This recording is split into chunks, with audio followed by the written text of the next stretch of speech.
How to put in a window air conditioning unit. It's not quite as simple as just snapping your fingers and having it done sometimes. Okay, so right here this top part needs to be screwed into it. Now some people may put a piece of foam underneath it first, but in this case it took 4 screws, and then once this is completed, then there's 2 side pieces which can be put on. There should be one for the left side and one for the right side. So it gets kind of slid in, and then it goes into like a little thing on the bottom and a little thing on the top. That plastic parts get kind of slid in as well.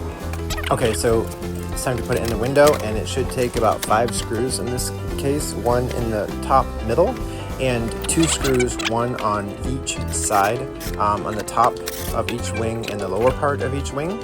And once that is done, it should be pretty good. Now I also went and secured, basically I put a thing in at the top of the window to help lock the window into place. And let me know please in the comments if you have ever installed a AC unit in the window yourself.